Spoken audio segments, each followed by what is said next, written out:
This Week in Richmond is made possible in part by Dignity Memorial, caring for our communities with a network of funeral homes and cemeteries in Virginia and throughout North America. More information about Dignity Memorial's providers is online at dignitymemorial.com. Alpha Natural Resources, an energy company dedicated to respecting the land. Alpha Natural Resources, we power the world through the energy of our people. Haley Buick GMC, the place for a new Verano or Terrain Denali, in Richmond and online at haleybuickgmc.com. Everywhere there are lighting poles, there's one more opportunity to save money. Intelligent Illuminations provides cost-effective wireless lighting solutions for roadway or area outdoor lights. Kanawha Valley Arena, Virginia's cowboy town, hosting an array of events from Civil War reenactments to diesel truck pulls. More information online at virginiarodeo.com. The Virginia Chamber of Commerce, the voice of the Virginia business community, working in legislative, regulatory, and political arenas to promote the free enterprise system. So what do you do? Information about getting involved in advanced technology careers, making everything from clean energy to life-saving medicine, is available at dreamitdoitvirginia.com. Additional support is provided by these sponsors.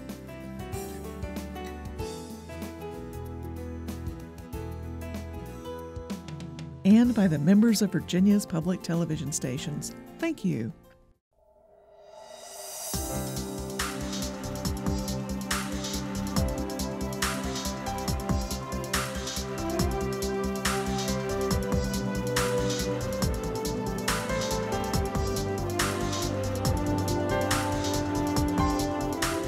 Welcome to This Week in Richmond, and a very special welcome to two senators, Senator Barbara Favola, Senator John Miller.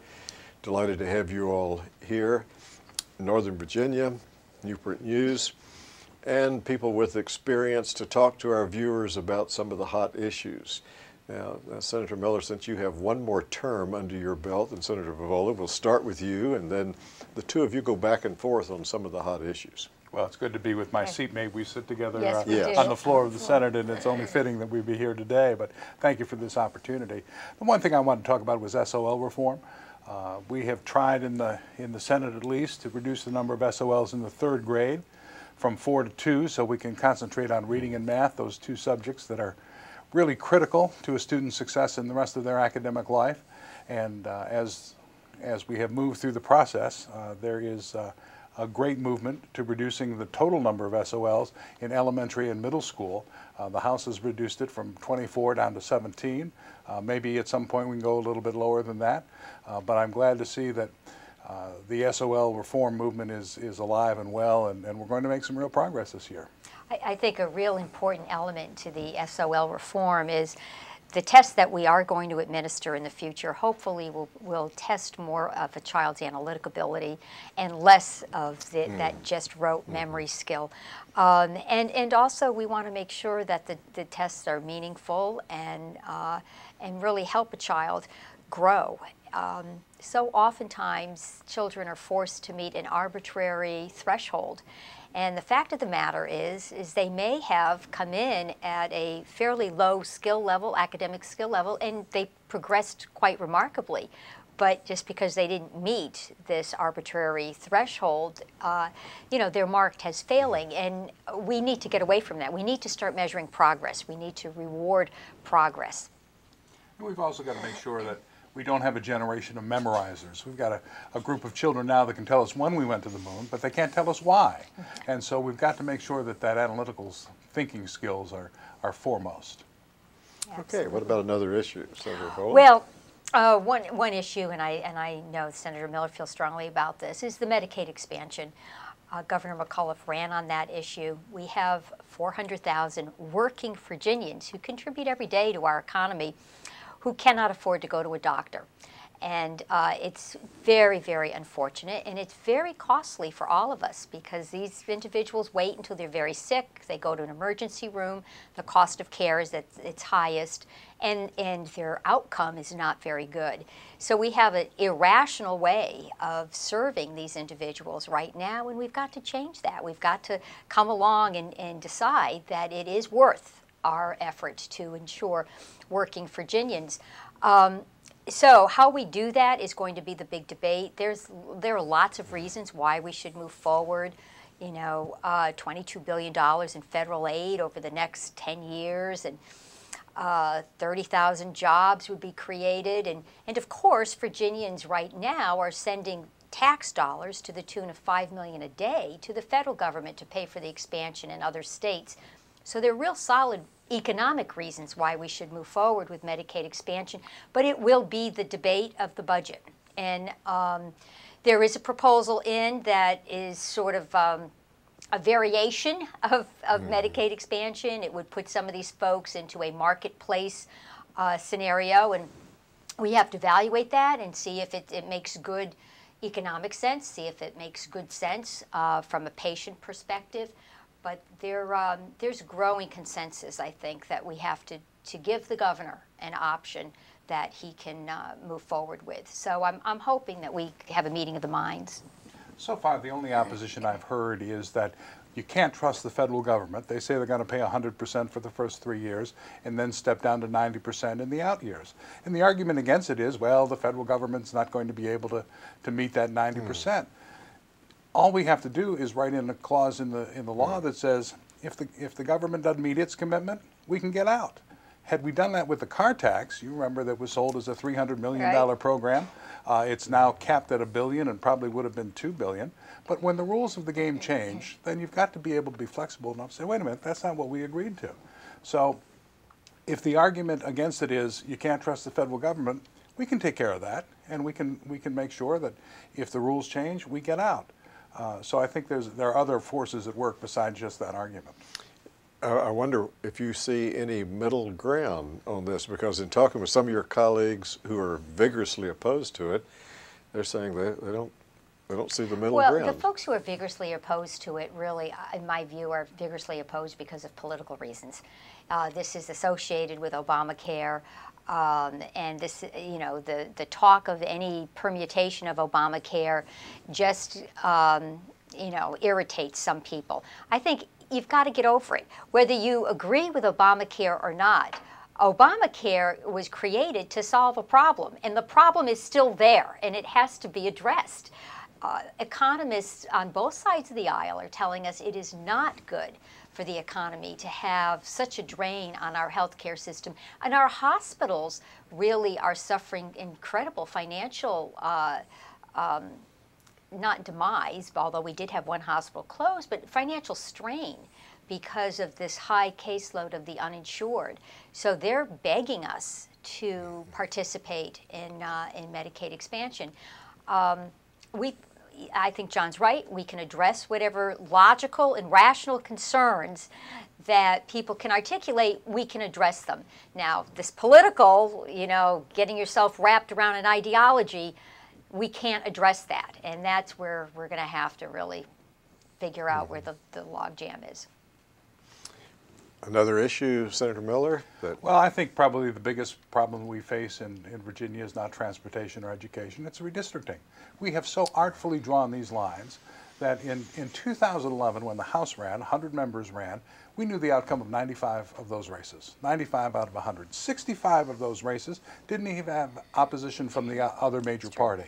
So we've got to be able to get the pen out of the hands of people who have a vested interest in this. For the 6-7 years that I've been here, I've always offered a bipartisan redistricting commission bill along with Senator Deeds and others, and every year it passes with strong bipartisan support in the Senate and gets killed in the House. This year I'm taking a little different tack. I'm calling for a non-binding advisory referendum. Let's ask the people whether they think this is a good idea or not. I would think that it would get a 95% yes, we want to do this vote. So there is a whole coalition of folks from the Sorensen Institute, business and community leaders who are prepared. There'll be a news conference this week announcing their support to conduct a full-scale campaign in the fall on how important this is and why people should vote for this referendum. All we want is the people to have the ability to express their feelings. The last time we had an advisory referendum was in 1914. And I think every 100 years we ought to ask the people what they think, and this is the time.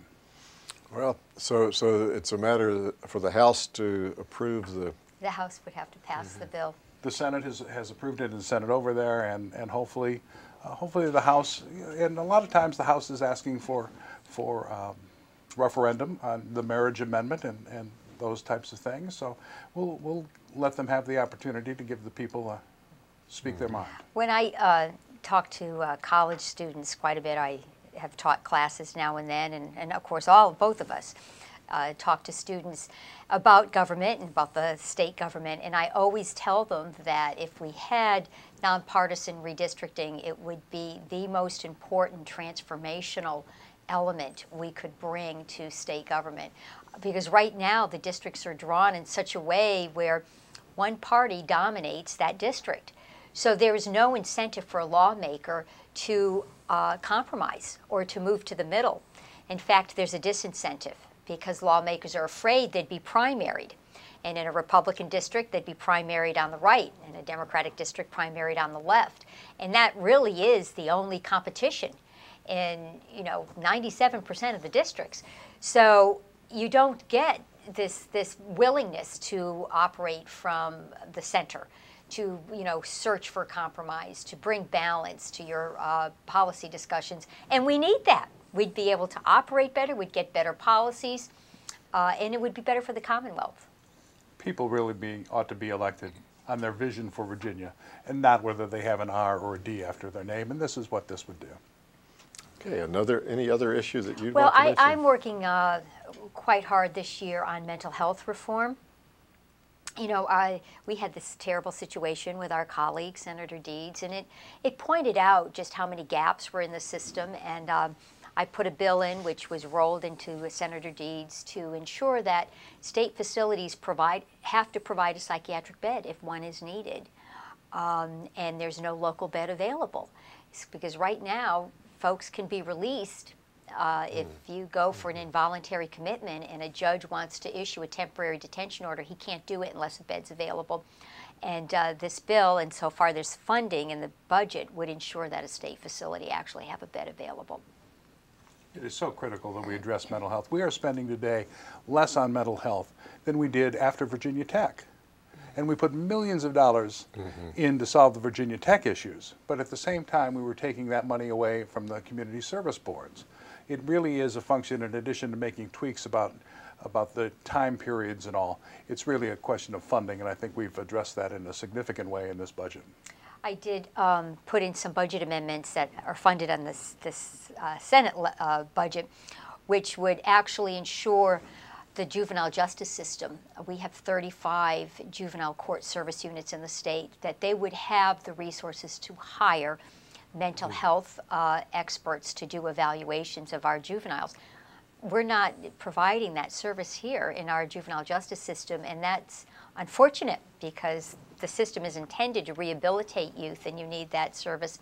I also put out a best practice nationally which would allow community health centers to apply for a grant to provide mental health services on site in the public schools. So I'm working very hard in those, on a range of issues that will sort of fill the gap, both early in life and then, of course, as you progress along the spectrum of care.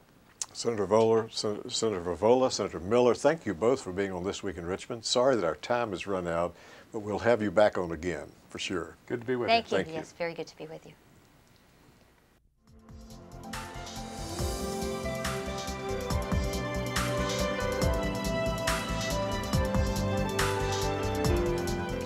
While the House of Delegates has 15 new delegates and one yet to be elected, the Senate of Virginia has 2 new senators. And we're delighted to have the 2 of you on. Senator Lynwood Lewis, who was Delegate Lynwood Lewis up until just a few weeks ago, and Senator Jennifer Wexton. Welcome to both of you. We'll talk about the subjects you'd like to talk about. I'll start with the one senior because of your time here. Although you're number 40 in seniority and Senator Wexton is 39, but we'll start with you and then the 2 of you talk about some of the issues that you think are facing the Commonwealth. Sure. Thanks, David. Always good to be with you. Obviously, the big issue, the most important thing we do in the even sessions is construct the budget. And of course, what's tied up in the budget this year and what is a huge issue for the Commonwealth is the issue of Medicaid expansion. if we do it and how we do it. And certainly I think the case is compelling that we should do it and we need to do it.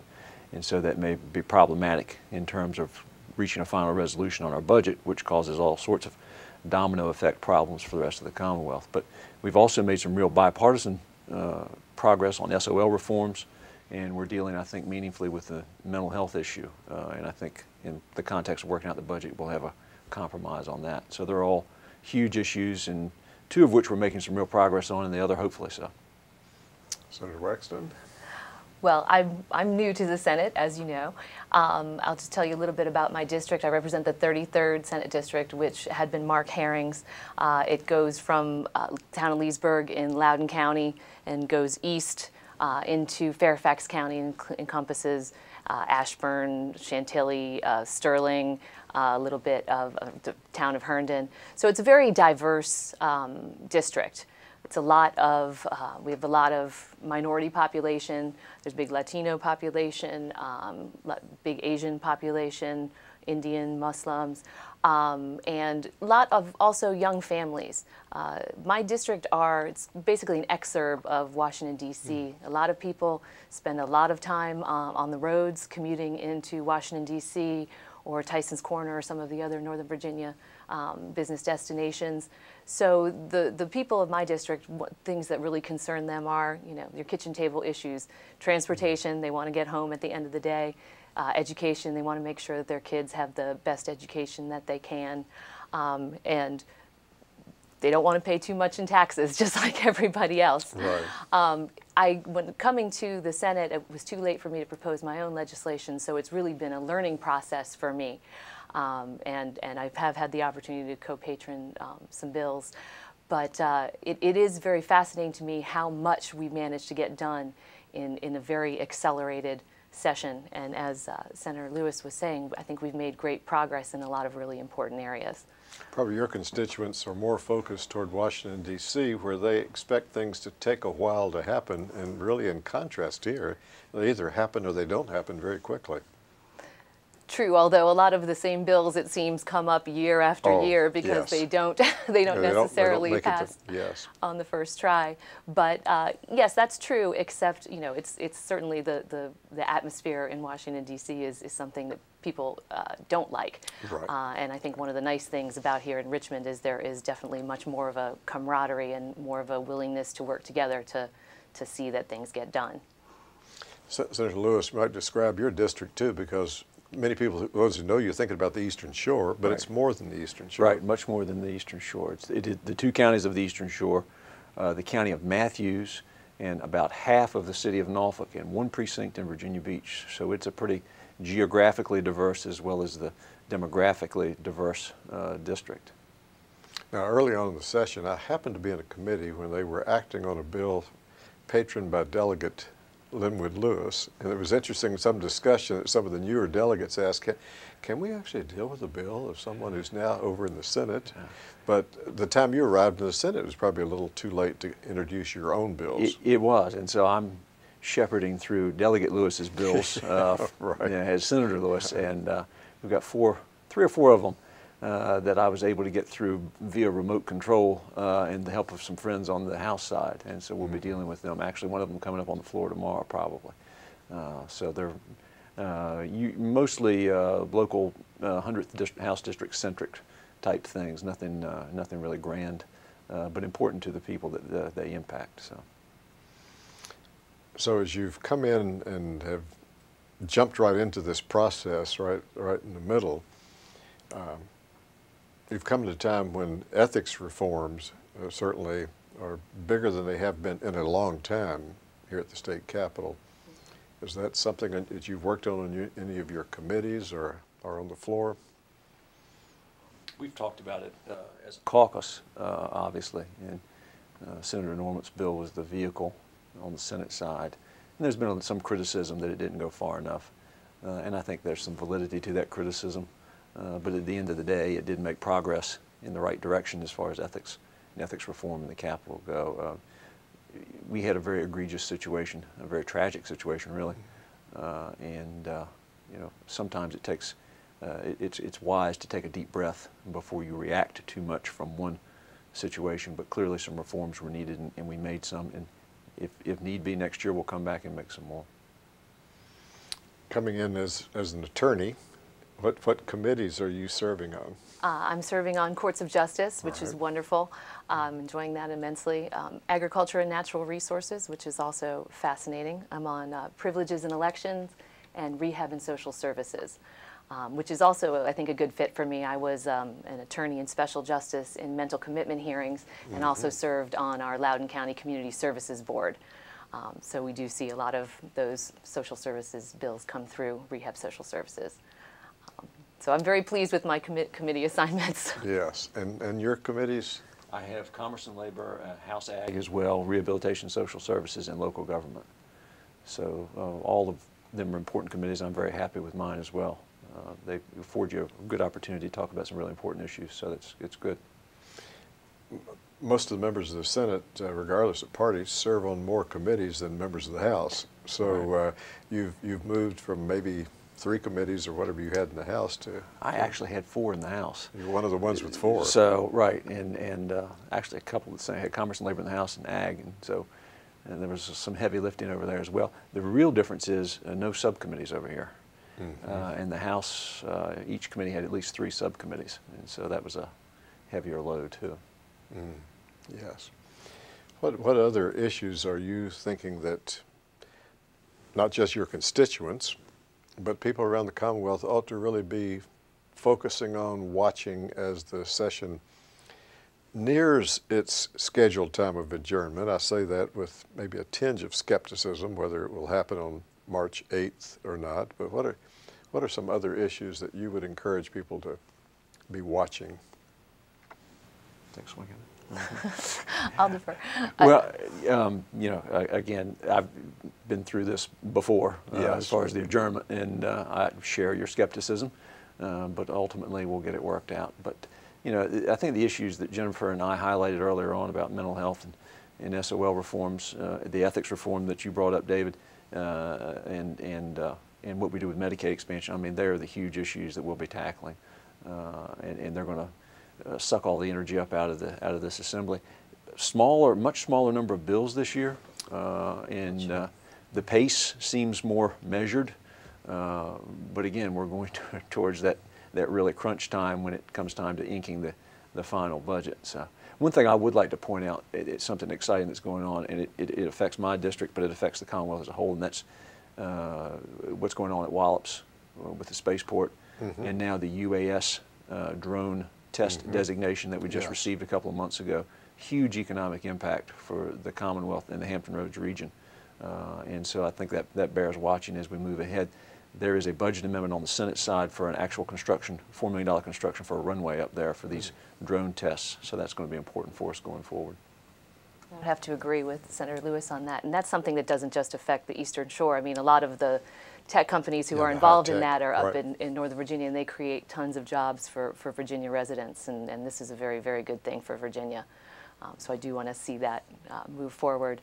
A couple other just small matters that are, you know, there are a couple voting bills. There's a bill to, we had a problem with voter purges before the last election, and that was really a very big deal in Loudoun County. And with Senator Edwards, we've co-patroned a bill to require that there be due diligence before people are removed from the voter rolls. I mean, we want to make sure that people who are validly registered are able to vote. And so that's something that was very important to a lot of my constituents. Both of you being on the Ag Conservation Natural Resources Committee, I'm sure that's really important in the fishing industry in your district. Absolutely. And one of the smaller bills that I have going through Ag deals with area particular to a certain region of the Eastern Shore in regards to aquaculture. So yeah, that's an incredibly important committee for me. So that's a bill patroned by Delegate Lynwood Lewis? Patroned by Delegate Lewis, a good friend of mine, yeah. Yes. That's rare. It rarely happens that someone puts a bill in one chamber, but over the years it's happened a few times. A few times, but apparently the institutional knowledge is not continuing because everyone was sort of at a loss as to how to deal with it. So. Yes, yes. Well, Senator Wexton, Senator Lewis. I have to get used to the senator instead of delegate. I do too. Yes. Thank you both very much for being on This Week in Richmond, talking with our viewers, and we'll look forward to talking with you again in the future. Thanks, Dave. Thank you so much. Thank you.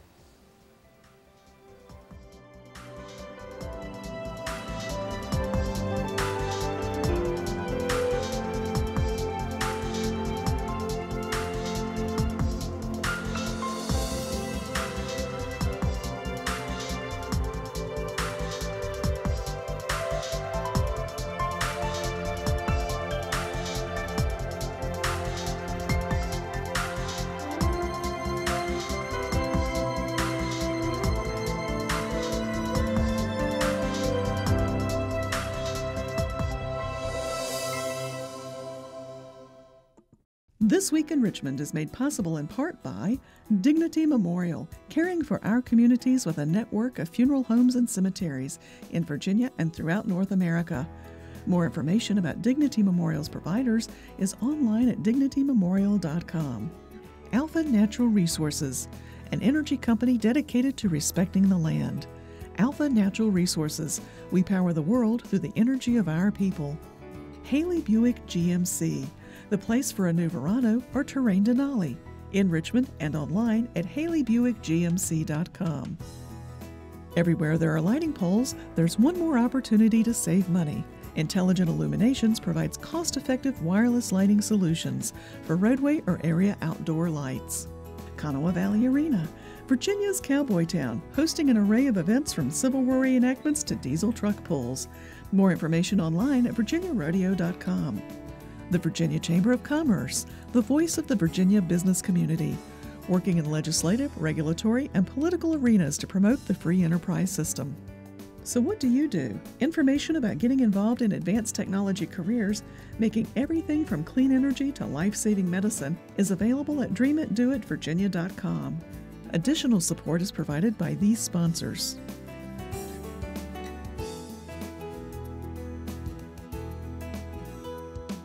And by the members of Virginia's public television stations. Thank you.